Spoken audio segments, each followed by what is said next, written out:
The sea swallowed everything: sound, light, and reason. U-329 cut through the black water like a blade of steel, invisible beneath the endless weight of the North Atlantic. Inside, the air was heavy with oil, sweat, and fear. Metal groaned with each shift of pressure, a slow reminder that death waited just one wrong decision away. Kapitänleutnant Ernst Vogel stood in the control room, his face lit only by the dim red lamps that swung gently with the roll of the current. Around him, his men whispered to the sea, murmured readings, adjustments, prayers. The world above might as well have vanished. Here, beneath 100 meters of crushing cold, time didn't move forward, it sank. Their orders were simple: intercept convoy HX-319 off the coast of Norway. But that was 4 days ago. The radio had fallen silent on the second day. No messages, no contact. The static that once filled the command cabin had gone dead, and with it, something in the crew's eyes had changed. "Depth at 90 meters, came the voice of Obersteuermann Lentz. It was steady, disciplined, the voice of a man pretending not to feel the tremor in his bones. "Hold course," Vogel said. His tone was firm, but his hands were still. He watched condensation gather on the steel walls, slow beads of water crawling like living things. The submarine felt alive, breathing with them, groaning when it was hungry. "Sir," one of the younger mechanics whispered, "the men are asking. They say the compass spins when we go deeper. They say it's—" "Malfunction," Vogel snapped. "This boat is made of iron and sweat, not ghosts." But even as he said it, he didn't believe it. That night, the sound began, a deep, hollow thud from somewhere beyond the hull, distant, irregular, almost like the heartbeat of a leviathan. The sonar officer, Kruger, claimed it was echo. Others said it was wreckage shifting on the seabed. But no one could explain why it came in rhythm. 3 beats, pause, then 2. Again and again. By the 3rd day, sleep had become impossible. Men spoke in whispers, glancing toward the aft compartment as if something were there. The chief engineer swore he'd seen movement in the flooded ballast section, a shadow where there shouldn't have been one. Vogel ordered a full inspection. They found nothing but silence and cold water. That evening, he sat alone in his cabin, reading over his mission papers by lantern light. The ink had begun to fade, as if the sea itself were erasing his orders. He turned to a page of coordinates, and for a moment, the numbers swam before his eyes. "Captain," Kruger's voice came through the intercom, thin and shaking. "You should come see this." Vogel stepped into the control room. The men were frozen in place, eyes fixed on the sonar screen, a ghostly green flicker pulsing in the dark. There was something on the radar, a shape, moving toward them. "Distance?" Vogel asked. Kruger swallowed. "It's close, but, sir, there's something wrong. It's not moving like a ship." The shape pulsed again, closer.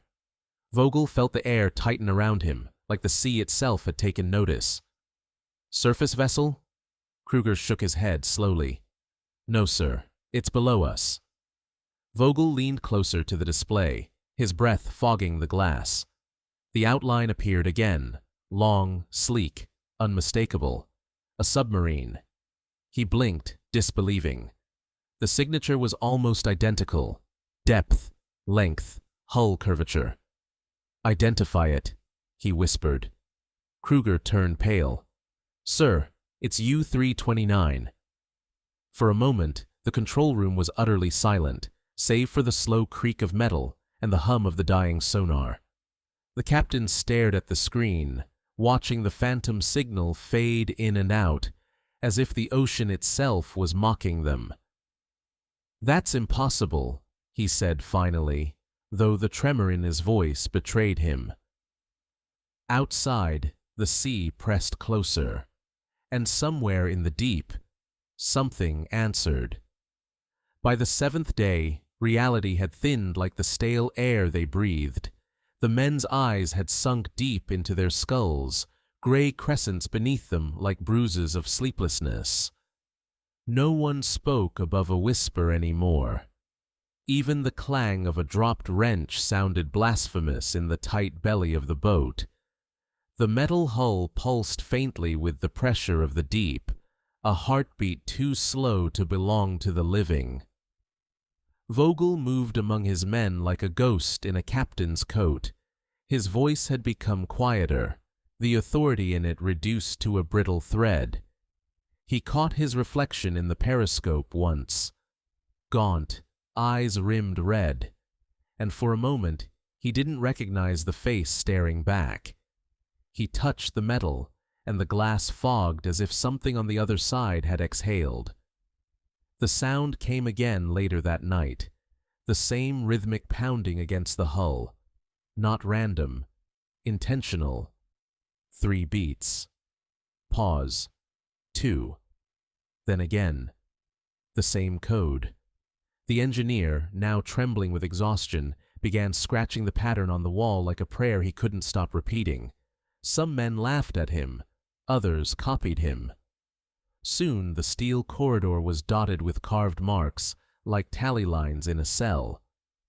The cook stopped eating, saying he could taste salt water in every ration tin. When he vomited, the bile glittered with metallic dust. The doctor said it was nothing, that the mind makes tricks, but his hands shook when he checked the man's pulse. By the next morning, the cook had vanished. The hatch had been sealed all night. No one wanted to ask how.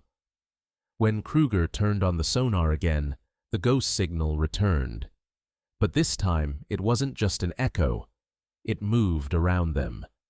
The screen glowed faintly, the line tracing a circle like a predator pacing its prey. Vogel ordered engines full stop.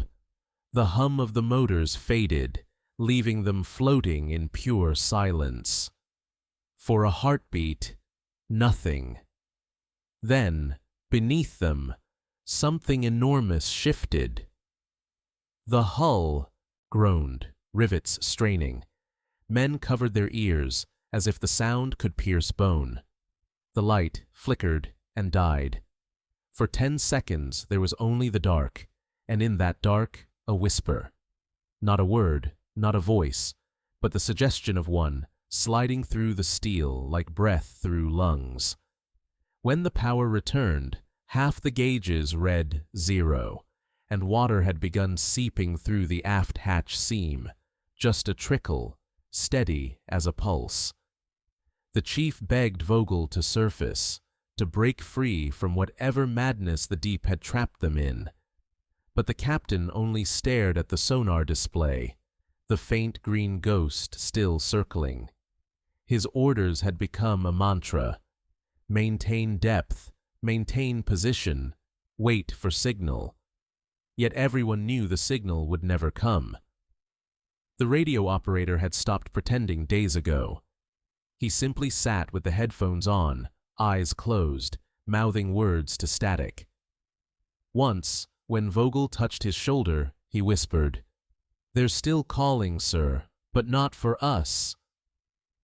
By the 8th night, men began seeing lights outside the hull, faint glimmers through the black water, too deep for the sun, too alive for the sea. Some claimed they were flares from another U-boat. Others swore they were faces.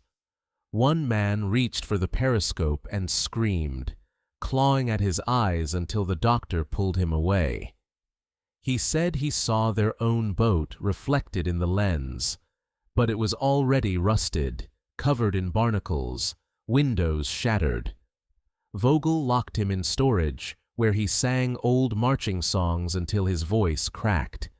The sound of the hull's heartbeat came faster now. The engineer said the pumps were overloading. Vogel said to let them. The pressure gauge had cracked, the glass spiderwebbed with fractures, the needle twitching between depths that made no sense. They could no longer tell if they were sinking or rising. Only the sonar moved, its soft pulse marking the slow approach of something that refused to be seen. In the final hour before dawn, Vogel gathered what was left of his command in the control room. He told them they would rise, that the sea was just testing them. He gave the order to surface. The engines coughed, metal screamed, the boat shuddered. Then something gave way. A deep groan from the bow, followed by the shriek of tearing steel. The men fell to their knees as the lights went out one last time. For a moment, there was no sound but breathing. Then, faint and impossible, the radio came alive. A voice crackled through, the transmission distorted, wet and hollow. Kruger leaned in, his eyes wide. He looked at Vogel and whispered, "It's our call sign. U-329. They're calling themselves." The captain didn't answer. The men watched him, waiting for orders that would never come. The only sound left was the low hum of the sea pressing closer, and the heartbeat of the hull growing louder, faster, until it was indistinguishable from their own. By the 9th day, the crew of U-329 no longer measured time by clocks or watches. They measured it by the turns of the propellers, the drip of condensation, the rhythm of their own breath echoing through the hull. The sound of the sea pressing around them had grown louder, constant, as though the deep itself wanted them to listen. Every man aboard had gone pale, his skin thin and waxen under the red emergency lights. Even the air tasted different now, thick and metallic. Lenz claimed he could smell rust in his lungs. Kruger refused to sleep. He sat before the sonar with his eyes wide, the glow of the screen reflecting in them like candlelight in a tomb. He said the signal had changed. It no longer circled. It waited, directly beneath them. The captain ignored him at first, but by nightfall even Vogel felt the vibration beneath his boots. Faint, pulsing, steady, as if the ocean were breathing through the steel. He ordered the engines to reverse, but they didn't respond. The engineer shouted readings from the control panel. The gauges spun without reason, pressure building, the dials trembling. The propellers whined, then fell silent. They were adrift, suspended between the living and the drowned. The temperature dropped. Frost crept over the bulkheads, over the charts, over their faces. When Vogel breathed, his breath turned to mist. The men began to speak less, each caught in his own private silence. Lenz started scratching prayers into the metal with a screwdriver. Kruger muttered in his sleep about the voices on the radio, about hearing orders from Berlin that no one else could confirm. The cook's empty bunk still hung open like a wound, and some claimed to hear footsteps coming from that section at night, slow and deliberate, though the hatch was sealed. One morning, Vogel found the engineer sitting on the floor of the control room, staring into a pool of water that had gathered from the leaking pipe. He was smiling faintly, whispering that the reflection looked back at him and blinked. When Vogel tried to pull him away, the man's skin was cold, and his hands left wet prints on the captain's uniform that smelled faintly of the sea. By the 10th night, panic had hardened into quiet madness. The oxygen levels fell dangerously low, but the pumps no longer obeyed commands. Kruger's sonar pulsed again, faint blips, no longer one, but several. He said they were surrounded. Vogel took the headset himself. He listened. Beneath the static came a faint, hollow sound, a tapping, far away, but deliberate. 3 beats.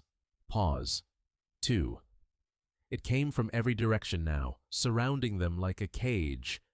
He tried to send a Morse response, but the equipment sparked, the glass on the gauge shattering.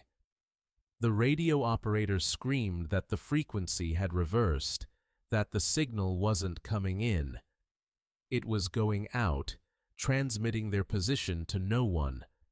And yet, through the broken speaker came a voice. A man's, low and distant, reciting their coordinates, their depth, their call sign. The same voice as Vogel's. The men stared at him in terror, but he said nothing. His throat had closed with cold certainty. Something had taken hold of them, or they had drifted into something not meant for the living. The lights flickered, casting their faces in flashes of white, then black, then red. Somewhere deep in the hull, something metallic snapped. Water began pouring through the aft valve in a thin, steady stream. The engineer ran to seal it, but slipped, his head striking the steel. He didn't move again. Vogel barked orders, his voice cracking as the boat listed slightly to port. The sea outside thundered, though there was no storm. It was as if the weight of the entire ocean had turned against them. They tried to surface. The ballast tanks refused to purge. Lentz began shouting that the depth gauge was lying, that they were not sinking, but falling. Vogel grabbed him by the collar, shaking him, but the man only laughed, a sharp, dry laugh that echoed through the control room. Then the laughter turned into choking as the lights flickered out again. Only the glow from the sonar remained, the ghostly green circle pulsing on the screen. In it, something vast moved beneath them, larger than any submarine could be. For one impossible moment, Vogel saw a shape, long, narrow, lined with shadowed portholes that glowed faintly from within. His stomach turned to ice as he realized what it was. It was them. The sonar showed U-329 passing below U-329, the shadow crossing itself like a reflection on water that was no longer real. The ghost signal grew louder, faster, until it filled the room with a dull mechanical heartbeat. Kruger tore off his headset, shouting that it was calling them down. Vogel grabbed the wheel, forced the engines to full reverse, but the boat didn't move. The pressure gauge needle slammed against its limit, and water exploded through a crack in the ceiling. Men screamed as sparks rained down, steam filling the cabin. The hull shrieked like something alive. Vogel stumbled to the intercom, shouting into it, "Surface, surface now." But there was no reply, only a whisper, faint and wet, repeating his own words back to him in a voice that wasn't his. The floor tilted further, and through the floodlight haze he saw movement near the hatch. A figure, face obscured, uniform soaked. At first he thought it was one of his men, but as it stepped closer, he saw that the face was wrong. Pale, bloated, eyes open and unblinking. It raised a hand, dripping water, and then vanished as the lights died again. The last thing Vogel heard before the sea claimed the room was Kruger's voice, distant and calm. "Sir, we've crossed the depth line." "What depth?" Vogel asked. "All of them," came the reply. Then the hull gave way with a sound like thunder, and the ocean rushed in. Silence. A silence so complete it roared in the ears. When Ernst Vogel opened his eyes, everything was white. For a moment, he thought he'd gone blind. But then the shadows began to return. The outlines of the control room, the faces of his men frozen mid-motion, the water dripping upward like a dream refusing to end. He coughed, his lungs filling with the taste of iron. Around him, the red lamps flickered one by one, like the heartbeat of a dying animal. Somehow the hull had not collapsed. The sea had taken them, crushed them, then left them untouched. Kruger sat slumped against the sonar console, eyes open, mouth moving without sound. Lenz was on his knees, whispering something that might have been prayer or delirium. Vogel pushed himself to his feet, steadying on the railing. Every instrument read 0. Depth, pressure, speed, nothing. He ordered ballast release. The valves responded. The hiss filled the cabin like breath returning to the dead. For a brief moment, the boat lifted. Metal creaked. Then a sound. A deep rumble from above, growing louder until it became the groan of ice grinding against steel. They were surfacing, but not into air. The periscope jammed halfway up. Vogel forced it, twisting until it cracked free. When he looked through it, his breath stopped. The sea was gone. In its place was a vast plain of broken ice under a colorless sky. The horizon glowed faintly, as though dawn and dusk had met and died together. There were no waves, no clouds, only stillness. He could see shapes far off, black masts, ships, or what remained of them, frozen into the ice like insects in amber. He turned the scope toward the coordinates he remembered from his orders, but the compass spun uselessly. There was no north here, only a circle. He called the engineer to check the engines, but the man didn't move. None of them did. Their eyes followed him, empty, obedient, waiting for something he could no longer give. He climbed the ladder alone, the hatch cold against his gloves. It opened easily. A blast of air hit him, sharp, sterile, not like any sea wind he had ever known. He stepped out onto the conning tower. The ice stretched endlessly in every direction, smooth and black beneath the thin frost. No stars, no sound.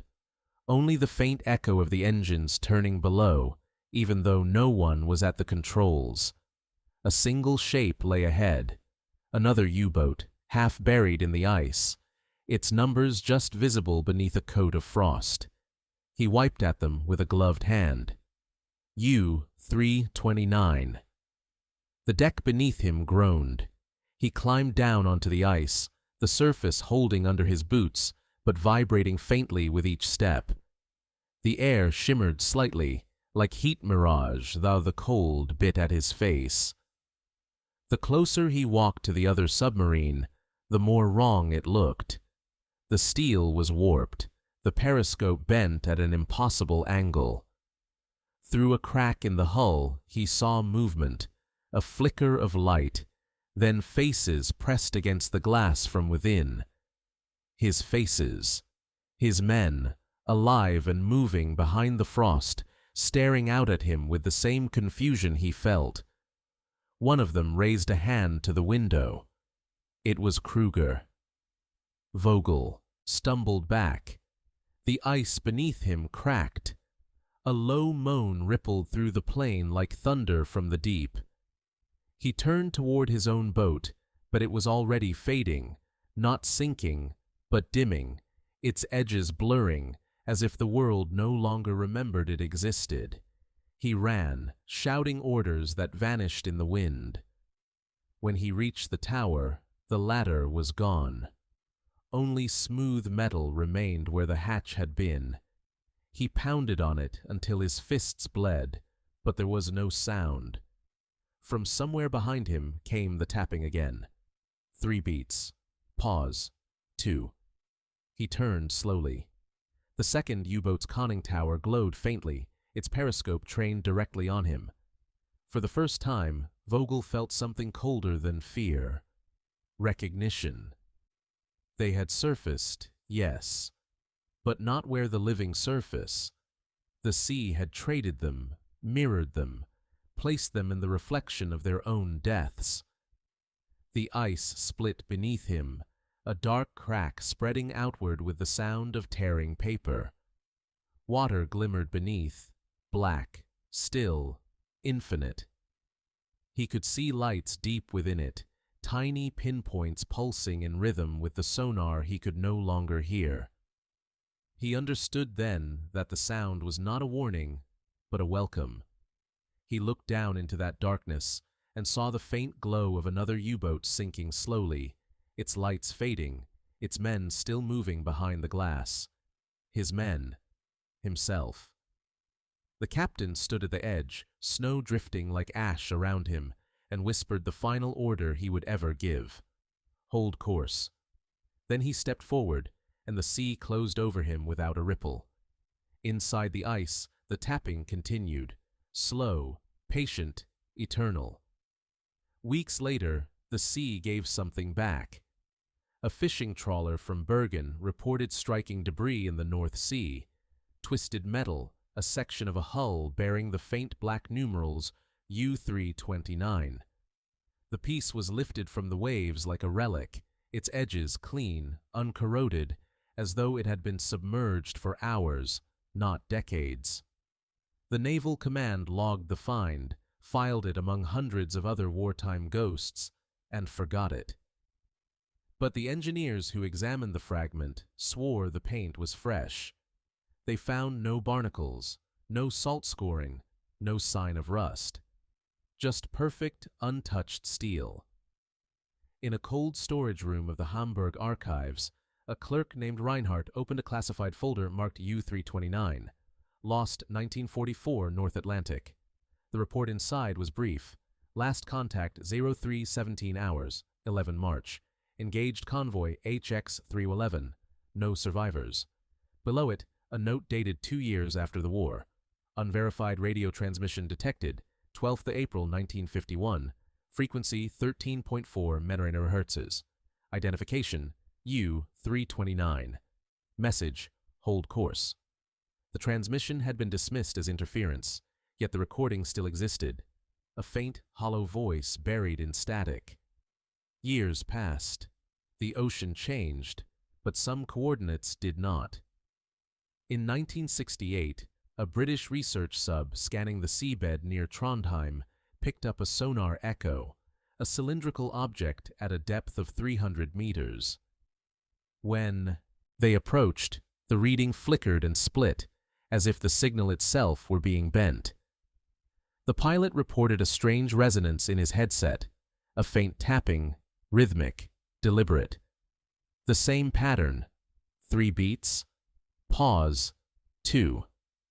The audio log was later erased, marked classified under NATO directive.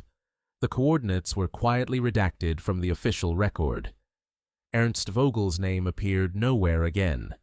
The German Navy listed him as missing, presumed lost. No letters home survived. No personal effects were recovered. Only one note remained, written in the ship's log by the second officer before their final dive. The handwriting was tight, the ink smeared by condensation. The captain believes we can still surface, but the sea does not forgive. The sea remembers what we have done. In the decades that followed, sailors told stories, the kind that passed through ports like driftwood. Norwegian crews claimed that on fog-heavy nights, their sonar sometimes picked up a faint echo, not whale song, not interference, but the pulse of an old engine deep below. A few said they heard voices through the static, speak as in German, giving calm, precise commands. The coordinates always matched the same patch of water, 50 miles north of the Shetlands, the route where convoy HX-311 had once vanished without trace. In 1989, during a NATO naval exercise, a sonar operator aboard HMS Anson recorded an unexplained contact. The object appeared below 200 meters, then mirrored the submarine's every maneuver. Its size, shape, and pattern of movement matched a Type 7 U-boat. a model decommissioned 45 years earlier. The operator described a flicker on the screen, like a heartbeat, before the signal faded into the noise floor. The report was stamped "No anomaly." But some things resist silence. Divers who venture near those coordinates today tell of sudden pressure drops, of their instruments spinning without cause, of hearing faint metallic knocking through the water. They call it das Klopfen, the knocking. Most dismiss it as deep-sea acoustics. Others know better. Because every few years, the radio bands near 13.4 MHz still spike with static. Buried inside, under layers of interference, is a voice. Sometimes male, sometimes little more than a whisper. Always the same message. U-329, holding course. And then, nothing. The sea keeps its secrets, but it does not forget. Some wrecks rest in peace. Others continue their patrols, unseen, unheard, waiting in the dark between worlds. And if you listen on a quiet night, really listen, you might still hear it, faint and patient, tapping from somewhere deep below,